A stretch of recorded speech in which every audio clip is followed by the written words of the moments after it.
가을의 깊은 새벽, 차가운 바람이 방 안으로 스며들던 어느 날, 저는 달콤하고 포근한 꿈의 세계에 푹 빠져 있었습니다. 그러나 그 순간, 현관문 쪽에서 갑작스럽게 쿵쿵 울리는 둔탁한 소리가 제 단잠을 무참히 깨뜨렸습니다. 놀라서 부스스한 모습으로 거실로 나가 잔뜩 날이 선 목소리로 외쳤습니다. 누구세요? 이 이른 새벽에 대체 어떤 정신 나간 사람이 남의 집 문을 이렇게 함부로 두드리는 거예요? 문 너머에서는 혀가 꼬인 듯한 목소리가 제 이름을 불렀습니다. 애정아, 사랑하는 나의 애정아. 그 익숙한 목소리에 순간 심장에 덜컥 내려앉았습니다. 저는 저도 모르게 마른 침을 삼키며 되물었습니다. 누구? 그러자 문 밖의 남자는 서운한 듯 능글맞은 목소리로 대답했습니다. 와, 벌써 내 목소리도 다 잊어버린 거냐. 진짜 너무하네. 서운하게. 그제야 저는 기가 막혀 허탈한 웃음을 지었습니다. 설마 당신이야? 박진영? 당신이 여길 왜 찾아와? 목소리의 주인은 다름 아닌 지긋지긋한 악연을 겨우 끊어냈다고 생각했던 제 전남편이었습니다. 그는 술에 취해 뭉개진 발음으로 제 이름을 부르며 쉴 새 없이 현관문을 두드리고 있었습니다. 순간 머릿속이 혼란스러워지며 어이가 없었습니다. 애써 분노를 억누르며 저는 최대한 차가운 목소리로 말했습니다. 좋은 말 할 때 당장 꺼지라고. 제 경고가 먹힌 것처럼 잠시 소리가 멈춘 듯했지만 곧이어 아까보다 훨씬 더 거칠게 문을 쿵쿵 두드리며 큰 소리를 내기 시작했습니다. 아야, 잠깐만 들어가자 애정아. 응? 여보야. 내가 진짜 정말 마지막으로 할 말이 있어서 그래. 그 여보라는 소리에 이성의 끈이 끊어지는 듯한 기분이 들었습니다. 저는 머리끝까지 치솟는 분노를 겨우 누르겨 소리쳤습니다. 사람 진짜 짜증나게 할래. 한 번만 더 그런 식으로 짓거리면 그땐 정말 경찰 부를 줄 알아. 험한 꼴 보기 전에 당장 가. 하지만 제 협박은 전혀 통하지 않았습니다. 그는 오히려 코웃음을 치며 한층 더 오만하게 대꾸했습니다. 경찰? 그래, 어디 한번 실컷 불러봐라. 이 박진영이가 끝까지 경찰 나불랭이를 무서워할 것 같냐? 그의 뻔뻔한 태도를 보니 오늘 밤은 결코 쉽게 돌아갈 마음이 없어 보였습니다. 사실 그동안 이혼을 하면서도 미처 다 풀지 못하고 가슴속에 응어리져 있던 분노가 들끓고 있었습니다. 그 인간의 얼굴을 보니 당장이라도 시원하게 한 대 갈기고 싶다는 생각이 들었습니다. 어쩌면 오늘이 이 지긋지긋한 인간을 내 손으로 직접 마지막으로 혼내줄 기회일지도 모른다는 생각이 스쳤습니다. 저는 짧은 고민 끝에 싸늘하게 식은 목소리로 말하며 결국 현관문의 잠금 장치를 풀었습니다. 그래, 들어와. 마침 나도 너한테 아주 오랫동안 하고 싶었던 말이 있었거든. 아니, 꼭 주고 싶은 게 있으니까 잠깐 들어와. 문이 열리자 전 남편은 기다렸다는 듯이 비틀거리며 집 안으로 들어왔습니다. 그리고는 제 얼굴을 위아래로 훑어보며 기름진 목소리로 말했습니다. 애정이다. 이야, 얼굴이 아주 활짝 폈네. 아, 나랑 이혼하더니 몰라보게 이뻐졌다야. 저는 경멸이 가득한 눈으로 그를 쏘아보며 차갑게 비웃었습니다. 그 징글징글한 주둥이만 살아남는 건 여전하구나. 이 천하의 몹쓸 인간아. 내가 지난 세월 동안 널 얼마나 증오하고 저주했는지 상상이나 할 수 있겠어? 그래, 오늘 아주 잘 찾아왔다. 내 속이 다 후련해질 때까지 여기서 뼛속까지 쳐맞을 각오해. 제 살벌한 경고에 남자는 갑자기 풀이 죽은 목소리로 순순히 대답했습니다. 그래, 때려라. 쉴껏 때려. 다 같은 천하의 개자식은 맞아도 싸지. 하지만 그의 변명은 끝까지 이어지지 못했습니다. 말을 마치기도 전에 역한 신물이 올라온 듯 갑자기 헛구역질을 심하게 하더니 다급하게 화장실로 비틀거리며 달려갔습니다. 아무리 미워도 만취한 사람을 바로 때려줄 순 없는 노릇이라 저는 일단 거실에 서서 그가 진정되기를 기다렸습니다. 얼마 지나지 않아 그는 변기를 붙잡고 한참이나 헉헉거리며 시끄러운 소리를 내더니 대충 입을 헹구고 나와서는 아무렇게나 거실 소파 위로 풀썩 널브러졌습니다. 야, 일어나. 좋아할 거 마저 갖고 이제 그만 내 집에서 나가. 하지만 돌아온 대답은 천둥 같은 코골이였습니다. 뭐야, 이 인간 지금 자는 거야? 야, 박진용, 당장 일어나라고. 제가 아무리 소리치고 흔들어도 전 남편은 한층 더 요란하게 코를 골 뿐이었습니다.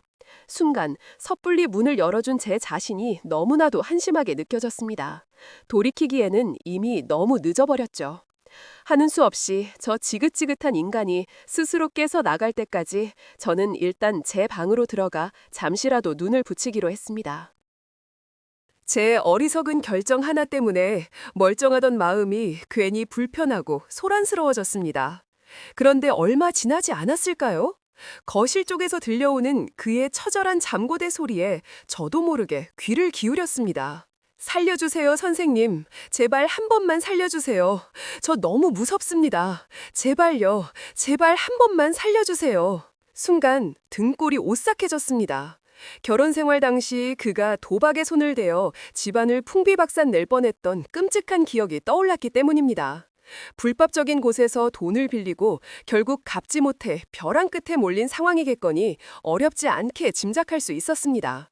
변한 게 하나 없는 정말 구제불능의 한심한 인간이었습니다. 그러던 중 그의 애처로운 잠고대에 이어 또다시 현관문 쪽에서 아까와 같이 쿵쿵거리는 소리가 집안을 울렸습니다. 또 누구세요? 오늘따라 이 새벽에 남의 집 문을 두드리는 사람이 왜 이렇게 많은 거야? 아, 누구냐고요? 문 밖에서는 낯선 여자의 다급한 목소리가 들려왔습니다. 여기 박진용 씨 들어갔죠? 문 좀 열어주세요. 지금 장난해요? 그 인간의 애인이라도 되나 보죠. 지금 두 사람이 짜고 무슨 짓거리를 하는 겁니까? 오해예요. 제발 잠시만 문 좀 열어주세요. 정말 잠깐이면 됩니다. 이 여자에게 저 골칫덩어리를 어서 데리고 꺼지라고 쏘아붙이면 될 것 같았습니다. 저는 일단 끓어오르는 화를 참고 다시 한번 현관문을 열어주었습니다. 그런데 문이 열리는 순간 제 눈앞에는 너무나도 익숙해서 차라리 낯선 얼굴이 있었습니다. 고은이, 이건 네가 왜? 혜정아, 너한테 꼭 할 말이 있어서 왔어. 저는 믿을 수 없다는 듯 실소를 터뜨렸습니다. 네가 내 전남편이랑 만나고 있다는 건 이미 진작부터 알고 있었거든. 저 인간 치우러 온 거면 더는 소란 피우지 말고 조용히 데리고 꺼져. 혜정아, 그게 아니라 네가 좀 도와줘야 할 것 같아. 그 말에 저는 참을 수 없는 모욕감을 느꼈습니다. 더러운 것들이 끼리끼리 별 거지 같은 소리를 다 하고 있네. 내가 대체 왜 너희들을 도와줘야 하는데? 그게 말이야. 사실은 제 눈앞에 있던 오랜 동창생 고은이는 차마 믿기 어렵고 너무나도 충격적인 이야기들을 하나씩 꺼내기 시작했습니다. 저는 그 끔찍한 말들을 다 듣지도 못한 채 너무 놀라고 무서워서 비명을 지르며 맨발로 집을 뛰쳐나왔습니다. 혜정아, 가지마. 혜정아. 저는 왜 그토록 사랑했던 제 집을 공포에 질려 뛰쳐나와야만 했을까요? 그리고 그날 밤 제 전남편에게는 대체 무슨 일이 있었던 걸까요?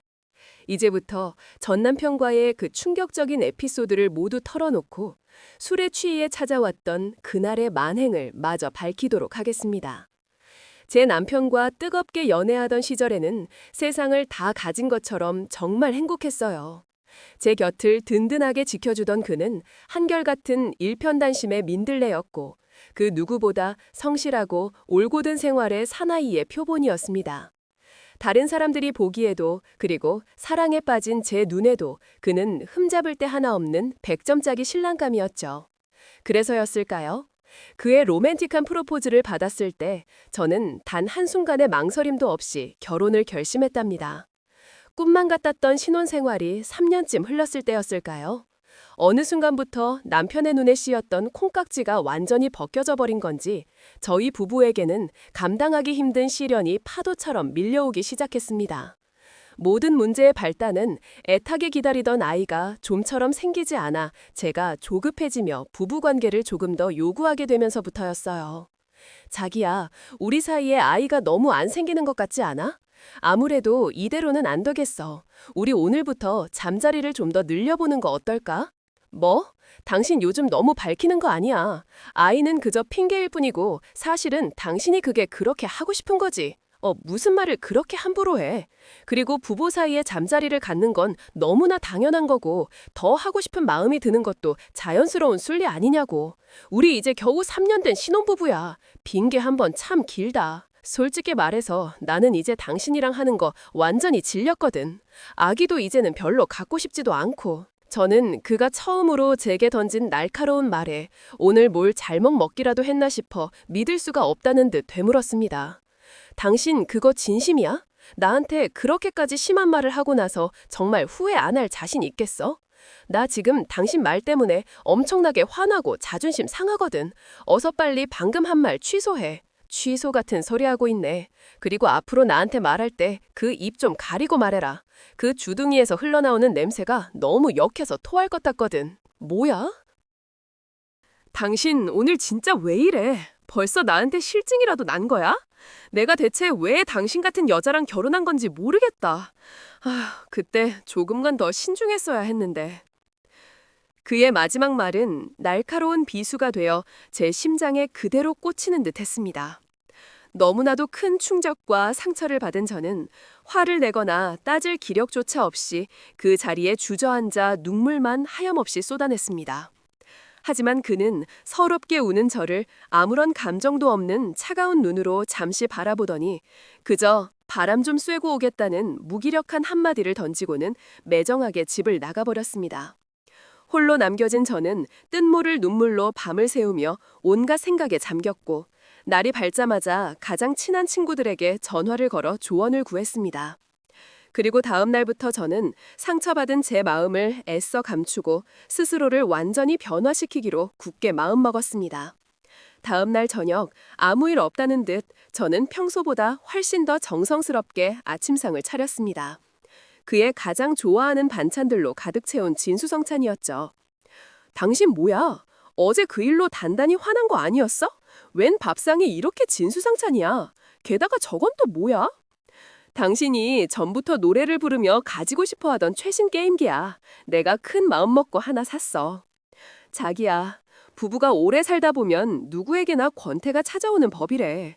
내 친구들이 그러는데 어제 자기가 나한테 했던 심한 말실수는 절대 진심이 아니었을 거라고 하더라. 다른 집 남편들도 다들 한 번씩은 그렇게 아내 속을 뒤집는 실수를 한대.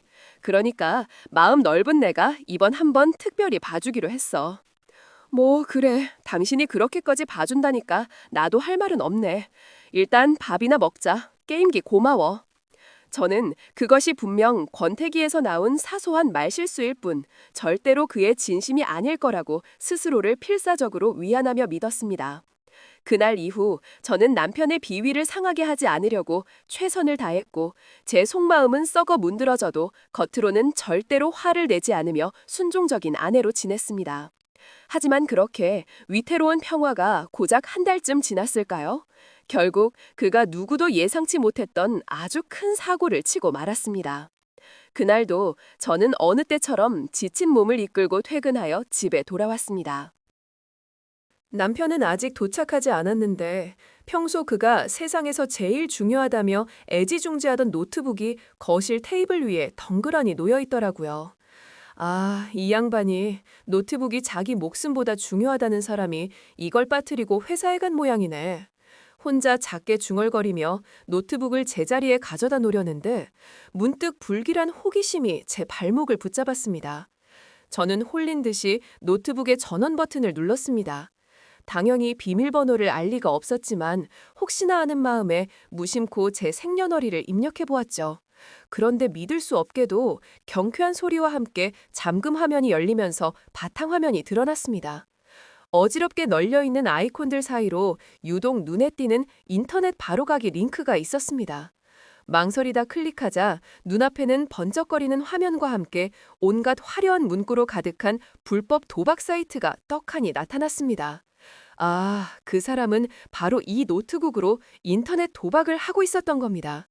그 순간 손발이 차갑게 식으면서 사시나무처럼 떨려왔고 머리가 핑 돌려 눈앞이 아찔해졌습니다. 잠시 후 현관문이 열리는 소리와 함께 남편이 퇴근해 집에 돌아왔고 노트북 화면을 멍하니 보고 있던 저를 발견하곤 즐겁게 달려오더군요. 당신 지금 뭐 하는 거야? 왜 남의 노트북을 허락도 없이 훔쳐보고 있어? 당장 그만둬! 당신 이거 도박하는 거야! 대체 언제부터야? 세상 누구보다 바른 생활만 하던 당신이 어떻게 도박 같은 걸 할 수가 있어? 이게 말이 되냐고! 아이고, 젠장. 결국 들켜버렸네. 그냥 스트레스 풀려고 재미삼아 몇 판 해본 거야. 재미삼아. 당신 요즘 도대체 뭐가 문제인 건데 왜 전에는 상상도 못할 짓을 아무렇지 않게 하고 그러냐고. 아이고, 듣기 싫게 찢어지는 목소리로 소리 좀 지르지 마. 협박 죽겠네. 뭐? 진짜 막 나가자는 거구나, 당신? 아, 그렇게 꼬우면 이혼하든가. 뭐 이혼? 세상에 방귀 낀 놈이 섞인다더니 당신 정말 나한테 이혼이라도 당하고 싶어서 이러는 거야? 그러자 남편은 마음대로 하라며 자기는 죽어도 잘못을 인정할 수 없다는 듯 뻔뻔하게 고개를 돌려버리더군요. 저는 터져나오려는 분노를 억지로 삼키며 크게 심호흡을 했습니다. 일단 평정심을 찾아야 했고 가장 중요한 다음 질문을 던졌습니다. 그래서 도박으로 돈은 얼마나 잃었는데 당신은 원래 화투 한 장 칠 줄 모르는 사람이니 설마 따먹을 리는 없을 거 아니야. 지금 나 비웃으면서 놀리는 거냐? 그래, 이렇다 이었어. 고작 3천만 원 정도 날려버렸다. 이제 됐냐? 뭐 3천이라고? 당신 통장 어딨어? 당장 이리 가져와 봐. 기가 막히게도 그는 순순히 안방에서 자신의 통장을 꺼내왔고 저는 떨리는 손으로 인터넷 결제 내역을 확인했습니다. 그의 말대로 무려 3천만 원이라는 거액이 고스란히 도박 사이트로 빠져나간 것을 제 두 눈으로 똑똑히 확인하고 말았죠. 이것은 단순한 장난이 아닌 그가 진짜 지독한 도박에 깊이 빠져 있다는 명백한 증거였습니다. 그 위기의 상황에 온몸이 떨렸지만 저는 이미 마음속으로 결론을 내렸습니다.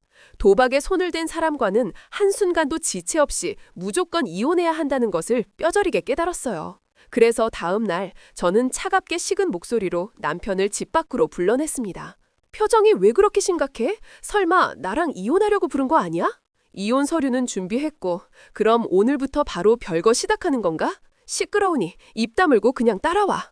아이, 고작 도박 좀 한 거 가지고 유다는 그래, 어디든 따라가 줄게. 어차피 끝장 갈 텐데 마지막 소원은 들어줘야지, 안 그래? 그렇게 빈정대는 남편을 데리고 제가 향한 곳은 이혼 서류를 떼기 위한 관공서가 아닌 뜻밖에도 하얀 건물의 병원이었습니다. 여긴 왜 온 거야? 간판 보니까 정신과. 여보, 내가 사랑하는 자기야.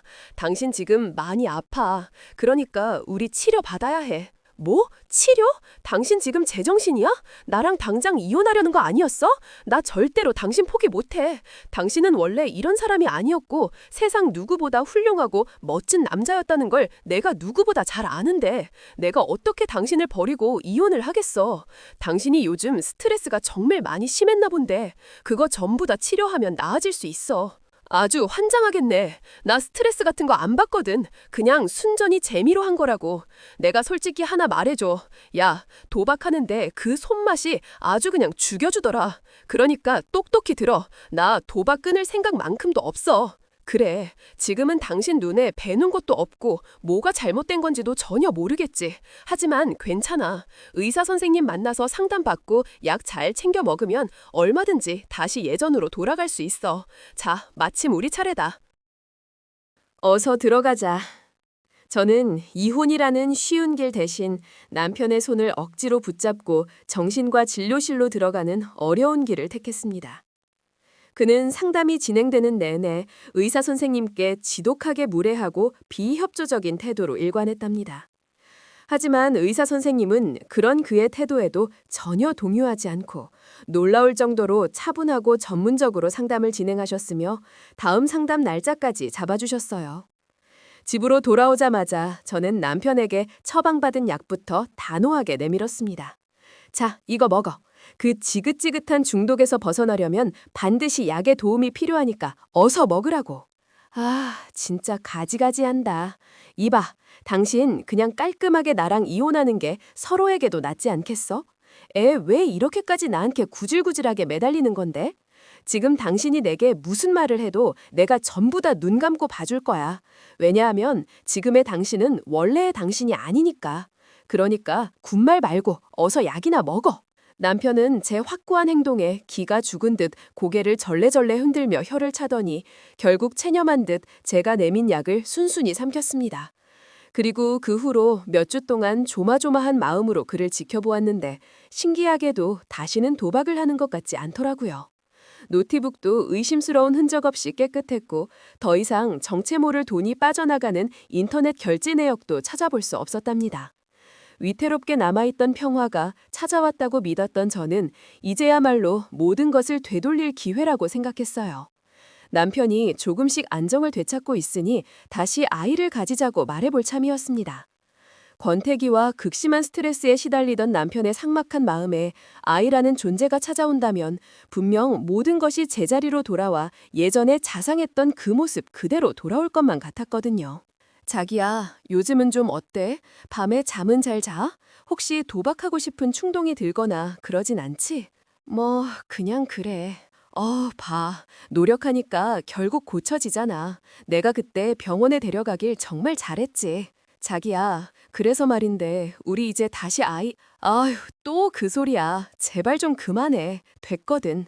솔직히 말해서 당신이랑 한 침대에서 같이 잠자는 것조차 나한테는 끔찍한 곤욕이라고. 또 말을 그렇게 뾰족하게 한다. 나도 감정이 있고 상처받을 수 있는 사람이야. 바로 그 상처받으라고 하는 소리거든. 당신은 그렇게까지 말해줘도 눈치가 없니? 네. 꼴조차 보기 싫으니까 그 얼굴 저리 좀 지워라. 그렇게까지 내가 질렸어. 정말 쳐다보는 것만으로도 치를 만큼. 그는 제 애처로운 질문에 아무런 대답도 하지 않고 그대로 몸을 돌려 작은 방으로 들어가 버렸습니다. 저는 굳게 닫힌 방문을 보며 생각했습니다. 이 위기만 잘 넘기면, 차가운 순간을 견뎌내면 모든 것이 괜찮아질 거라고, 남편은 예전처럼 반드시 돌아올 것이라고 필사적으로 스스로를 다독였습니다. 하지만 남편은 단순히 저와의 잠자리를 피하는 수준을 넘어 이미 다른 잠자리를 찾아 은밀하게 즐기고 있었답니다. 그가 파렴치한 바람을 피우고 있었던 것입니다. 그날도 남편의 노트북에 무심코 깔려있던 카카오톡 프로그램을 열어본 것이 화근이었습니다. 그 안에는 어떤 낯선 여자와 차마 입에 담기조차 힘든 저질스럽고 역겨운 대화들이 빼곡하게 남아있었습니다. 그리고 바로 오늘 그 상가녀를 만나기로 약속한 대화까지 똑똑히 보았죠. 너무나 친절하게도 약속 장소와 시간까지 상세하게 적혀있더군요. 저는 피가 거꾸로 솟는 기분으로 곧장 그들이 만나기로 한 모텔로 달려갔습니다. 떨리는 손으로 문을 두드리자 얼마 지나지 않아 문이 열렸고 문틈으로 저를 발견한 남편이 황당하다는 표정을 짓더군요. 뭐야, 이제 하다 날 비행까지 하는 거냐? 진짜였구나. 카카오톡에 있던 그 더러운 내용들이 전부 다 사실이었어. 당신 지금 나를 두고 바람 피우는 거야? 그러자 남편은 조롱하듯 웃으며 보란듯이 문을 활짝 열어젖히고 저를 안으로 들어오게 했습니다. 모텔의 지저분한 침대 위에는 낯선 여자가 벌거벗은 채로 누워 있었습니다. 더 이상 물어볼 필요도 확인할 가치도 없었습니다. 저는 그 자리에서 뒤돌아 당장 남편의 뺨을 있는 힘껏 후려달겼습니다. 이 개자식, 단순히 지겨운 권인 줄로만 알았더니 감히 날 두고 다른 여자랑 바람을 피워? 너 아주 갈 때까지 간 짐승만도 못한 놈이었구나. 그래, 이게 바로 내 진짜 모습이야. 야, 너랑 사는 거 매 순간이 엮여 있었는데 차라리 잘 됐다고, 아주 잘 들켰다고, 세상에서 제일 나쁜 개자식아. 저는 이성을 잃고 그의 얼굴에 사정없이 주먹을 날렸고 침대에 자빠져 있던 상가녀의 머리채를 휘어잡아 아주 매운맛을 보여주었습니다. 제 두 손이 시릴 정도로 아픔의 얼얼한 감각조차 느껴지지 않을 때까지 저는 미친 사람처럼 응징을 멈추지 않았습니다. 모든 분노를 쏟아내고 나니 이제는 더 이상 그와 말을 섞고 싶은 마음도 할 말도 남아있지 않았습니다. 저는 말없이 그 지옥 같은 모텔에서 조용히 걸어 나왔습니다. 집에 돌아와 텅 빈 캐리어에 짐을 챙기고 있는데 그가 태연한 얼굴로 집에 들어오더군요. 이제야 주제 파악이 좀 되냐? 내가 만나는 여자 똑똑해 맞지? 너 같은 여자랑은 비교도 안 되게 예쁘고 어리다고. 그래, 네 멋대로 실컷 짓거려라. 이미 너한테 오만정이 다 떨어져서 아무렇지도 않으니까. 그럼 이제 우리 이혼하는 거지? 그걸 지금 말이라고 하냐? 당연히 이혼해야지. 너 내가 위자료 청구 소송에서 네 재산 싹 다 뜯어낼 줄 알아? 아휴, 그래, 그럼 그렇게 복잡하게 소송까지 말고 그냥 네가 원하는 거 다 가져가. 달라면 달라는 대로 전부 다 줄게. 제발 부탁이니까 빨리 이혼만 좀 해주라고. 뭐? 그 상가녀랑 하루라도 빨리 살림이라도 차리려고 위자료를 달라는 대로 다 주시겠다는 말이니? 야, 네가 그러고도 사람이야? 아니, 짐승이지. 아까 당신이 말한 그대로 갈 때까지 간 놈이지. 웃겨, 양아치 같은 자식. 너 내가 평생토록 저주할 거야. 앞으로 네 인생은 살아있는 생지옥 그 자체일 거라고. 저는 그 길로 집을 나와 곧장 이혼소송 전문 변호사를 선임했습니다. 그런데 얼마 지나지 않아 남편이 제 변호사에게 먼저 연락해 와서는 제가 달라는 대로 모든 조건을 맞춰주겠다며 협의를 하자고 했답니다. 변호사는 그가 부른 위자료 액수가 법정 소송으로 받아낼 수 있는 돈보다 확실히 크고 유리한 조건이니 감정 소모 없이 합의 이혼을 하는 편이 낫겠다고 저를 설득하더군요. 그 말을 듣고 며칠을 고민하다가 결국 변호사의 조언을 따르기로 했습니다. 이 지긋지긋한 싸움을 오래 끌어봤자 제 감정만 너덜너덜해질 것이 뻔했으니까요. 그냥 인생에서 아주 더러운 똥 한 번 제대로 밟았다고 생각하고 저는 그의 합의한 제안을 허락했습니다. 지긋지긋한 족쇄를 끊어내면 훨씬 날아갈 수 있을 줄 알았는데 이혼 후에 제 마음은 홀가분함 대신 지독한 복수심으로 끌어올랐습니다. 그 짐승만도 못한 놈이 저와 같은 하늘 아래에서 버젓이 숨을 쉬고 있다는 사실 자체가 너무나도 역겨웠죠. 그 극심한 스트레스는 고스란히 저를 갉아먹어 불과 몇 달 사이에 체중이 무려 15kg이나 빠졌고 안색은 누가 봐도 병색이 완연할 정도로 심하게 나빠졌답니다. 보다 못한 주변 사람들의 성화에 못 이겨 저는 결국 큰 대학병원을 예약하고 진료를 받으러 찾아갔습니다. 다행히 검사를 마친 후의 결과는 그리 나쁘지 않았습니다. 의사는 제게 몸에 특별한 이상은 없다며 잘 먹고 꾸준히 운동하면 금세 체중도 다시 늘어날 것이라고 말하며 따로 약을 처방해주지는 않았답니다. 안도의 한숨을 내쉬며 낯선 병원 복도를 터벅터벅 걸어나가는데 제 시야에 낯익다 못해 지긋지긋한 뒷모습이 들어왔습니다. 틀림없는 제 전남편이었어요. 그는 흰 가운을 입은 어떤 여의사와 어깨를 부딪히며 뭐가 그리 즐거운지 시시덕거리고 있더군요. 그러다 곧 전 남편은 무언가에 쫓기는 사람처럼 병원 밖으로 황급히 뛰어나가 택시를 잡아 타고 떠났고 제 눈앞에는 그 여의사만 덩그러니 남아 있었습니다. 차라리 모르는 사람이길 바라며 눈을 질끈 감고 그 옆을 스쳐 지나가려는데 제 눈앞에서 흰 가운의 여의사는 제가 너무나도 잘 아는 옛 동창생이었습니다. 너 혹시 고은이 아니니? 이군, 너 병원 옮겼어? 원래는 다른 지역에서 일했잖아. 어머, 혜종아, 네가 여긴 웬일이야? 설마 너 전부 다 알고 있었던 거야? 뭘 알고 있었다는 건데? 아니, 그게 그러니까 너 방금 내 전 남편이랑 같이 있었잖아. 내 결혼식에도 직접 왔었으니 그 인간 얼굴을 모를 리가 없을 텐데 둘이 대체 왜 같이 있었던 거냐고. 반가운 마음은 추호도 없었기에 저는 애써 끓어오르는 불쾌감을 억누르며 단도직입적으로 본론부터 물었습니다. 너 정말 아무것도 모르는구나. 그럼 미안하지만 난 아무것도 말해줄 수 없어. 헐, 야, 이군, 너 설마 내 전 남편이랑 사귀니? 둘이 무슨 애인 사이라도 되는 거야? 아니야, 절대로 그런 거 아니야.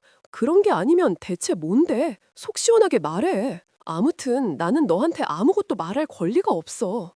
훅 있네. 너 내가 그 인간이랑 이혼한 소식은 친구들 통해서 들어서 알 거 아니야. 그런데도 내 전 남편이랑 병원에서 대놓고 데이트를 하고 있었던 거야. 그간 기존에 만나던 그 상가녀랑은 벌써 헤어졌대. 혜성아, 제발 그만해. 난 정말 아무것도 말 못해. 그냥 네 마음대로 생각해. 미안한데 나 이제 진짜 가봐야 해서. 그래, 어서 잘 가라. 이곤 친구 잡아먹은 전 남편이랑 실컷 연애해서 참 좋겠다. 다음에 길에서 마주치면 절대로 나은 척하지 마라. 만약 그랬다간 그 자리에서 네 머리채를 하늘도 남김없이 다 뽑아버릴 테니까. 차마 병원에서 더 큰 행패를 부릴 수는 없었기에 저는 대신 가장 날카롭고 악의적인 말을 골라 그녀의 등에 비수처럼 꽂았습니다. 정말이지 그 인간과 얽힌 모든 것은 뜻까지 최악의 형태로 제게 상처를 남겼네요. 믿었던 친구에게마저 배신당해 감정이 최악의 나락으로 치닫고 있을 무렵 기가 막힌 우연인지 아니면 운명의 장난인지 저는 길 한복판에서 전 남편과 저를 이혼하게 만든 바로 그 상가녀와 마주치고 말았습니다. 지옥 같았던 그날의 기억과 함께 각인된 그 얼굴을 제가 절대로 잊을 수 없었죠. 이봐요. 당신 똑똑히 기억나는데 그 여자 맞지? 내 전남편이랑 모텔 침대에서 뒹굴었던 바로 그 여자. 네. 저기 사람 잘못 보셨어요. 귀기도 않네. 어딜 가며 시침이 이를 때 그 뻔뻔한 얼굴 제가 똑똑히 기억하는데 그새 딴 놈이라도 잡아서 멀쩡히 부부 행사라도 하고 있었던 거냐. 제 옆에 서 있던 남자의 눈치를 살피던 상가녀는 거의 울상이 되어 제게 애원하듯 말했습니다. 정말로 누군지 모르겠어요. 이봐요. 지금 제 남편이 이상하게 쳐다보잖아요. 제발 사람을 잘못 봤다고 어서 해명 좀 하세요. 남편이 있는 여자로서. 그럼 결국 남편까지 버젓이 두고 바람을 피우다가 내 전남편한테도 차인 거라구나. 이보세요, 아저씨. 당신 옆에 있는 마누라라는 여자가 바로 내 전남편이랑 바람을 피웠다고요. 그래서 난 그 지옥 같은 결혼 생활을 끝내고 이혼을 했고요. 그러자 옆에 있던 남자가 제 앞을 막아서며 단호하게 말했습니다. 에? 그럴 리가요. 제 아내는 그런 발칙한 짓을 할 사람이 절대로 아닙니다. 저 때문에 생긴 빚을 갚으려고 하루에 일을 2탕, 3탕씩 뛰는 사람이에요. 제 빚을 갚으려고 자기 온 몸을 갈아가며 일만 하던 사람인데 바람이라뇨. 절대로 아닙니다. 정말로 사람을 잘못 보셨어요. 아저씨, 그렇게 순진해서 바보 소리 듣는 거예요. 제가 바로 저 아저씨 마누라를 모텔에서 내 전남편이랑 한 침대에 누워있을 때 잡아서 죽기 직전까지 패줬다고요. 제대로 응징해줬다고요. 됐습니다. 저는 상대할 가치도 없군요. 사람 잘못 봤다고 아무리 말을 해도 알아듣지 못하시니 그냥 우리가 피하겠습니다. 한 번만 더 제 아내에게 말을 걸면 그땐 정말 경찰에 신고하겠어요. 그 남자는 제 아내가 절대로 바람을 피울 리 없다고 끝까지 철석같이 믿는 눈치더군요. 경찰에 신고하겠다는 협박까지 나오니 제가 뭘 어쩌겠어요. 그냥 더러운 것들은 끼리끼리 어울려 놓는구나. 그렇게 생각하고 제 갈 길을 갔답니다. 그렇게 폭풍 같은 시간들이 지나고 석 달 동안은 거짓말처럼 평온한 일상이 이어졌습니다. 제 몸은 빠르게 건강을 되찾았고 꼬여만 가던 회사 일도 신기하게 잘 풀리기 시작해 저는 진금까지 눈앞에 두고 있었죠. 그런데 바로 그 평화가 무르던 어느 늦가을 새벽, 모든 것을 뒤흔드는 소리와 함께 전 남편이 다시 제 현관문을 두드렸습니다. 이제부터는 이야기의 가장 처음으로 돌아가 그날 밤의 에피소드를 이어서 적어보겠습니다. 술에 취해 거실 소파에서 코를 골며 잠든 전 남편이 애타게 살려달라는 장구한 소리를 내뱉고 그때 제 오랜 동창인 고은이가 집으로 찾아왔던 바로 그 순간입니다. 이곳에 너까지 이 새벽에 어쩐 일이야? 보나마나 내 전 남편 찾으러 온 거냐? 마침 자았다. 저기 거실에 뻗어 있으니 어서 들어와서 네가 좀 치워가. 그게 아니야, 혜정아. 나는 지금 친구가 아니라 의사로서 여기 온 거야. 네 전 남편 1시간 전에 우리 병원에서 아무 말도 없이 도망쳐 나왔어. 난 마침 당직이 끝나고 나오는 길이었는데 네 전 남편이 나한테 전화를 해서 마지막으로 너를 보러 간다고 했어. 보아니 술까지 마시고 널 찾아온 모양이네. 그게 다 무슨 소리야? 저 인간이 왜 병원에서 도망을 나와? 멀쩡한 사람이 병원에 왜 있었는데? 의사는 환자의 개인적인 병에 대해 함부로 말할 권리가 없어. 그래서 지금까지 너한테 차마 말을 못 해왔는데 이젠 안 되겠다. 솔직히 전부 다 말해야겠어. 네 전 남편 지금 아주 많이 아파. 처음엔 위험으로 시작했는데 지금은 온몸에 암세포가 다 퍼졌어. 그는 시한부야. 얘가 지금 뭘 잘못 처먹었나? 야, 이군, 지금 나랑 장난해? 장난 아니야. 그때 병원에서 나랑 마주쳤었지. 내가 바로 네 전 남편 주치의야.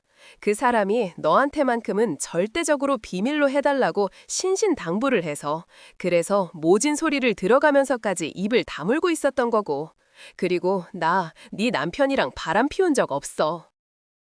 아니, 애초에 네 남편은 바람이라는 걸 피운 적이 단 한 번도 없어. 그러니까 고은이의 말은 제 전남편이 저와 이혼하기 한참 전부터 이미 죽을 날을 받아놓은 시한부 환자였다는 것이었습니다. 이게 지금 말이야 막걸려. 그럼 저 인간이 일부러 나랑 이혼하려고 그 모든 생쇼를 벌였다는 거야? 그래, 나도 처음에는 네가 왜 그렇게 갑작스럽게 이혼했는지 그 사정을 몰랐는데 얼마 전에 네 전남편이 나한테 모든 걸 다 고백해서 알게 됐어. 너와 헤어지기 위해서 일부러 온갖 끔찍한 일들을 꾸몄던 것까지 전부 다 들었어. 혜정이 너한테 권태기를 가정해서 일부러 막말을 내뱉은 거랑 잊지도 않은 도박빛을 꾸며낸 것까지 모두 다 너를 떼어내기 위해 꾸민 짓이야. 물론 그 상관녀를 동원한 바람도 전부 가짜였고 내가 정말 끝까지 비밀로 하려고 했는데 이젠 정말 안 되겠다. 네 남편, 그 사람이 했던 모든 거짓말은 전부 다 오직 널 위해서였어. 저는 그 말을 듣는 순간 정말 기가 막히고 피가 거꾸로 솟아 눈앞이 뒤집힐 것만 같았습니다. 갑자기 숨이 턱 막혀와서 저는 더 이상 그 공간에 있을 수가 없어 미친 사람처럼 아파트 밖으로 뛰쳐나갔습니다. 차가운 새벽 공기를 가르며 아파트 단지를 정처 없이 뛰어다니면서 저는 목이 터져라 소리를 질렀습니다. 말도 안 돼. 저 인간이 나랑 이혼하려고 나한테 평생 지울 수 없는 상처를 주지 않으려고 그 모든 끔찍한 거짓말을 했다는 거야. 진짜 돌아버리겠네.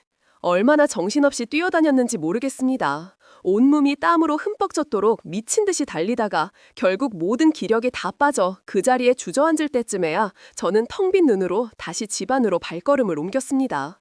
럭비공처럼 집 안에 들어서자 제 친구 고은이가 소파에 잠든 남편을 그저 망연히 내려다보고 있었습니다. 저는 그런 고은이를 옆으로 거칠게 밀어두고 곧장 잠들어 있는 남편에게 다가가 그의 어깨를 미친 듯이 흔들며 깨웠습니다. 일어나, 당장 일어나, 이 지독한 인간아, 어서 네 입으로 직접 모든 진실을 밝히고. 그러자 남편은 아주 힘겹게 천근만금 같은 눈꺼풀을 들어 올리더니 초점 없는 흐릿한 눈으로 말했습니다. 여보, 미안해. 정말이지 다시는 안 우려고 했는데 당신이 정말 몸소리치게 보고 싶었어. 마지막으로라도 당신의 얼굴을 내 두 눈에 똑똑히 담고 싶었어. 저는 터져나오는 울음을 막으려 아른 입술이 터지도록 이를 꽉 깨물고 참아보려 했지만 결국 그의 그 한마디에 모든 것이 무너져 내리며 뜨거운 눈물이 걷잡을 수 없이 터져나오고 말았습니다. 이 세상에서 제일 못된 놈아. 이대의 도박쟁이에 파렴치한 바람난 놈으로 스스로 위장해서 나랑 이혼하면 내가 상처를 덜 받을 거라고 정말 그렇게 생각했단 말이야? 그래도 사랑하는 사람과 사별하는 끔찍한 고통을 겪게 하는 것보다는 차라리 나를 평생 괴롭히는 게 더 나을 것 같았어. 그런데 지금 와서 보니 그런 괴로운 짓을 했던 것 같아. 당신을 못 보고 외롭게 지나야 했던 그 몇 달의 시간이 너무나도 아쉽고 후회는 전부 다 거짓말이었다니. 당신이 나에게 저질렀던 그 모든 끔찍한 짓이 전부 다 나를 위한 가짜 연극이었다니. 도박은 서류를 조작했다 치고 그럼 그 상관녀는 대체 어떻게 된 거야? 내가 그 여자 길에서 마주쳤는데 전혀 모르는 사람이 척했어. 설마 돈이라도 주고 섭외라도 한 거니? 응, 실은 예전 거래처 직원의 아내야. 그 부부 둘 다 갑자기 실직해서 경제적으로 너무 어려운 상태라 내가 정말 말도 안 되는 제안을 해서 일부러 그 모텔방에 데리고 온 거야. 그날 당신에게 일부러 상관녀처럼 보이게 하고 그 대가로 큰 돈을 줬어. 지금 생각해보면 참 어리석고 끔찍한 짓이었지. 진짜 최악이네. 남자 당장 죽도록 패고 싶은데 아픈 사람이라 때릴 수도 없고. 여보, 정말 미안해. 내가 다 잘못했어. 그 위에 사과해도 제 가슴 속에서 들끓는 분노는 조금도 가라앉지 않았습니다. 보다 못한 제 옆에서 모든 것을 듣고 있던 의사 고훈이가 조심스럽게 입을 열었습니다. 혜정아, 사람이 시한부로 판정을 받으면 그 충격이 상상 이상으로 커. 그래서 주변을 정리해야 한다는 생각에 사로잡혀서 오히려 정상적인 판단력이 흐려져 말도 안 되는 실수를 저지르는 경우가 종종 있어. 그럼 너라도 나한테 말해줬어야지. 이 인간이 이렇게 아픈 걸 네가 제일 먼저 알았으면 나한테 바로 전화를 했어야지. 미안해. 하지만 의사는 환자의 동의 없이 절대 그렇게 못해. 그게 원칙이야. 진짜 다들 너무하네. 결국 나 하나만 완벽한 바보 만들었다는 거지. 정말 화가 발끝부터 끓어오른다. 그이가 아픈 사람이라는 사실을 알게 되자 제 분노는 연민으로 바뀌기는커녕 오히려 100배는 더 커져서 화산처럼 폭발했습니다. 이 잔인한 진실을 받아들이고 미친 듯이 날뛰는 제 감정을 가라앉히는 데에는 아주 길고 고통스러운 시간이 걸렸습니다. 모든 진실의 무게를 남겨둔 채 고은이는 조용히 자리에서 일어났습니다. 텅 빈 집안, 이제는 너무나도 어색해진 그와 저 단둘이 남은 상태로 우리는 날이 완전히 밝아올 때까지 숨막히는 침묵 속에서 시간을 흘려보냈습니다. 창문 틈으로 새벽의 푸른 빛이 스며들어 거실을 희미하게 밝힐 무렵 그 길고도 무거운 침묵을 먼저 깬 것은 그이였습니다. 여보, 우리 처음으로 해돋이 보러 갔던 그날이 생각난다. 지금 그 한가로운 추억이 떠오르니 참 당신 마음은 편해서 좋겠네. 난 지금 심장이 터져버릴 것 같아서 죽을 말이라고. 당신이 나한테 저질렀던 그 모든 짓이 전부 다 나를 위해서였다고 했지. 그럼 차라리 끝까지 나쁜 놈으로 천하의 개자식으로 남지 그랬어. 대체 왜 다시 내 앞에 나타나서 이 지옥 같은 진실을 전한 거냐고. 좋기 전에 당신 얼굴을 단 한 번이라도 더 눈에 담고 싶었다고 그랬잖아. 정말 몇 소까지 산모지도록 보고 싶었어요. 그의 대답은 너무나도 단순해서 오히려 날카로운 칼처럼 제 가슴을 후볐습니다. 진짜 미치겠네. 답답해서.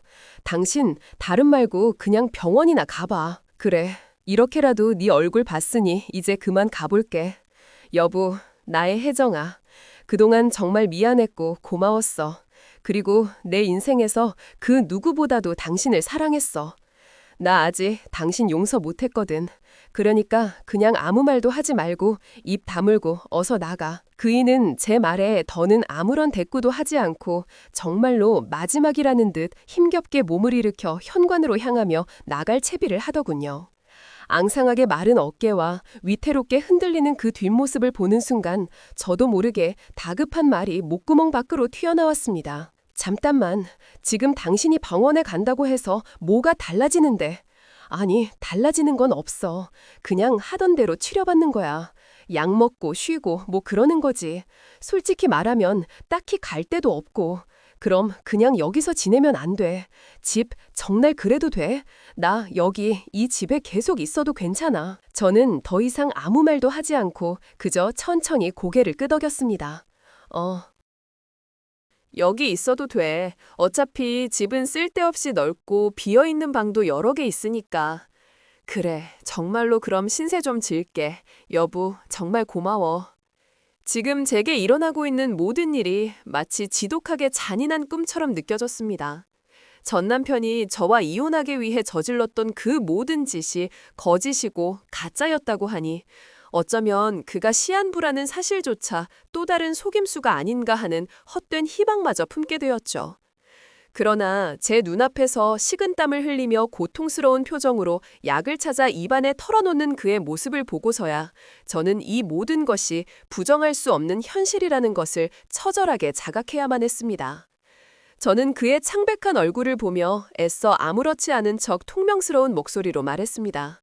당신 정말 많이 아프면 참지 말고 말해. 당장 병원에 데려다 줄 테니까. 아니, 괜찮아. 이상하게 당신 얼굴 보고 있으니까 아픈 게 다 사라지는 기분이야. 내가 정말 어리석은 결정을 해서 우리한테 남은 이 소중한 시간만 괜히 다 날려버릴 것 같아. 여보, 사랑해. 정말 단 한순간도 당신을 잊어본 적 없어. 됐거든. 그딴 소리 집어치워. 당신이 만든 그 지옥 속에서 내 마음은 이미 만신창이가 됐고 당신한테 있던 오만정은 뼛속까지 다 떨어져 나갔거든. 그래, 당연히 그래야지. 당신은 평생 그렇게 날 미워해야 해. 나중에 내가 떠나거든 제발 슬퍼하지 말고 그냥 지긋지긋한 놈 하나 잘 갔다고 훌훌 털어버리고 행복하게 살아. 좋은 남자도 다시 만나고 당신보다 더 나쁜 남자가 이 세상에 또 있을까 싶으니 아마 눈 감고 아무나 만나도 당신보단 낫겠네. 제 가시돋친 말에 그는 쇠소리 섞인 마른 웃음을 터뜨렸습니다. 그러네. 그 말 하나는 정말 정답이네. 그이는 텅 빈 목소리로 실없는 소리를 짓거리며 힘없이 웃었고 저는 여전히 무뚝뚝한 표정을 풀지 않았지만 그럼에도 불구하고 그의 곁에서 제가 챙겨줄 수 있는 모든 것들을 말없이 챙겨주었습니다. 남편은 제 앞이라 그런지 억지로 아픈 내색을 감추려는 건지 그저 창밖을 보며 매우 고요하게 머물렀습니다. 저는 그날 망설임 없이 회사에 연락해 일주일간의 긴 휴가를 냈습니다. 남은 시간 동안이라도 남편의 곁을 지켜주기로 마음먹었답니다. 남편은 어린아이처럼 가까운 곳이라도 좋으니 마지막으로 여행을 가고 싶다고 떼를 쓰다시피 졸랐습니다. 저는 행여나 그의 몸에 무리가 갈까 싶어 안 된다고 완강히 반대했지만 어쩌면 이것이 정말 그의 마지막 소원일지도 모른다는 생각에 결국 마음이 무너져 내리고 말았습니다. 저희 두 사람의 수많은 추억이 깃든 곳, 연애할 때 참 많이도 찾아갔던 두물머리로 짧은 여행을 떠났답니다. 여긴 여전히 예쁘네. 참 조용하고 평화로워. 그러게, 마침 평일이라 그런지 사람들도 별로 없네. 우리가 날은 제대로 잡았나 보다. 가을의 쌀아래에 반짝이는 강물을 보던 남편이 제 손을 가만히 잡으며 말했습니다. 애정아, 설령 내게 허락된 숨이 오늘 다 한다고 해도 나는 지금 이 순간이 너무너무 행복해. 마지막을 당신과 함께 할 수 있어서 정말 다행이야. 이 사고뭉치 아저씨가 분위기에 제대로 심취했네. 당신이 아프니까 내가 특별히 봐주는 거야. 괜히 콧등이 시큰해져서 저는 일부러 더 투명스럽게 받아쳤습니다. 그래, 이왕 봐주는 거 이것도 좀 봐주라. 순간 그이가 제 볼에 따뜻한 입맞춤을 했답니다. 뭐야, 나한테서 역한 냄새 난다더니 그건 당신이랑 어떻게든 헤어지려고 내가 지어낸 세상에서 제일 못된 거짓말이었지. 당신한테서는 악취는커녕 세상 어떤 꽃보다도 향긋한 향기가 나. 아주 달큰하고 포근한 향기. 아주 그 병을 주고 약을 주네. 그래, 기왕 하는 거 실컷 칭찬해다. 내 기분이 조금이라도 더 풀리게 그렇게 투덜거리면서도 저는 어느새 남편에 대한 분노와 원망은 온데간데 없이 사라지고 그저 함께 있는 이 시간이 너무나도 소중하고 행복하다는 것을 느끼고 있었습니다. 꿈만 같았던 이틀이 흐리고 집으로 돌아오는 차 안에서 저희는 몇 마디 대화를 나누었습니다. 나 지금 운전하니까 집중해야 해. 말 너무 많이 걸지 마. 알았어. 여보, 나 갑자기 너무 졸려서 이제 좀 잘게. 그래, 피곤할 테니 한숨 푹 자. 여보, 자기는 나 때문에 괜히 발목 잡혀서 새 시집 못 가고 그러면 절대 안 된다. 아이고, 내가 시집 안 갈까봐 지금 걱정하는 거야? 아주 마음 편안하게 빛의 속도로 재워줄 테니까 걱정은 붙들어 매셔. 그래, 꼭 그래야 해. 새 시집 가서 불이 좋은 남편 만나고 당신 닮은 예쁜 자식도 낳고 그렇게 행복하게 잘 살아줬으면 좋겠어. 아, 알았으니까 그만하고 잠이나 주무시지. 여보, 나 이제 진짜 잘게. 그리고 사랑해. 그래, 자. 그 말을 마지막으로 그이는 정말 깊은 잠에 빠져들었고 저는 다시 운전에 집중했습니다. 한참을 달리다 부드러운 코너를 지나며 핸들을 틀자 조수석에 기대어 있던 남편의 머리가 힘없이 툭 하고 창문 쪽으로 젖혀졌어요. 여보, 뭐가 그러다 당 걸리겠다. 여보, 자기야. 하지만 그이는 아무런 대답이 없었습니다. 장난 그만 치고 어서 일어나 봐. 이제 집에 거의 다 왔다고. 여보, 자기야, 제발 정신 좀 차려봐. 야, 너 만약 지금 죽은 거면 나한테 진짜 죽을 줄 알아. 당장 눈 떠. 여보, 제발 눈 좀 떠봐. 아직은 안 돼, 제발. 하지만 제 애원에도 남편은 세상에서 가장 평온하고 행복한 미소를 입가에 걸어둔 채 다시는 깨어날 수 없는 영원한 잠에 들어버렸답니다. 저는 차마 집으로 차를 돌리지 못하고 그대로 병원으로 향했고 곧바로 친구 고은이를 불러 남편의 마지막을 확인해야만 했습니다. 그렇게 남편을 떠나보내주었답니다. 그 위에 장례를 치르는 사흘 내내 이상하게도 제 눈에서는 눈물 한 방울 흐르지 않았습니다. 모든 것이 현실 같지 않았고 그저 텅 빈 껍데기만 남아 기계처럼 움직이는 것 같았죠. 그렇게 일상으로 돌아와 몇 개월 동안은 정말 아무렇지 않게 어쩌면 이전보다 더 씩씩하게 지냈습니다. 그런데 어느 평범한 주말 오후 먼지 쌓인 상자 깊숙한 곳에 넣어두었던 남편과 제가 뜨겁게 연애하던 시절과 풋풋했던 신혼초에 주고받았던 낡은 편지들을 무심코 꺼내보게 되었습니다. 달콤한 편지 위에 남겨진 그의 다정한 글씨를 보는 순간 그동안 억지로 눌러왔던 모든 감정이 한꺼번에 무너져 내리며 뜨거운 흐름이 걷잡을 수 없이 터져나왔습니다. 나쁜 놈, 지독한 사람아. 어차피 이렇게 허망하게 떠나버릴 거면 그냥 처음부터 나한테 솔직하게 말하지 그랬어. 참, 그런 바보 같은 거짓말을 해서 우리가 함께할 수 있었던 그 소중한 시간들을 더 많이 보내지 못하게 만든 거야. 여보, 쟤야, 당신이 나한테 왜 그렇게 잔인한 거짓말을 했는지 모든 게 다 이해가 돼. 만약 내가 당신이었어도 사랑하는 사람을 위해 그렇게 했을지도 모르겠다. 그렇게 한참을 목 놓아 울고 나니 꽁꽁 얼어붙었던 가슴 한구석이 그제야 천천히 녹아내리는 것 같았습니다. 그날의 눈물은 제게 남은 마지막 슬픔이자 그를 온전히 이해하고 떠나보내는 작별의 의식이었습니다. 그 후로는 신기할 정도로 빠르게 회복되었고 다시 제 삶으로 돌아가는 데에는 아무런 문제가 없었습니다. 이 글을 쓰고 있는 지금 전 남편이 제 곁을 떠난 지 어느덧 4년이라는 시간이 흘렀습니다. 현재 저는 좋은 사람을 다시 만나 재혼을 했고 눈에 넣어도 아프지 않을 사랑스러운 딸아이가 제 품에 안겨 있답니다. 지금의 남편에게는 차마 꺼내지 못할 아픈 이야기를 제 가슴 속에 영원히 묻기 전 마지막으로 추억하고 싶어 이렇게 긴 글을 남깁니다. 이제 정말 다시는 과거를 떠올리지 않고 얽매이지 않으려고 합니다. 한 아이의 엄마로서, 한 남자의 아내로서 제게 주어진 현재의 행복에 최선을 다하며 씩씩하게 살아갈 것입니다. 제 이야기는 여기서 마칩니다. 영원히 안녕히 계세요.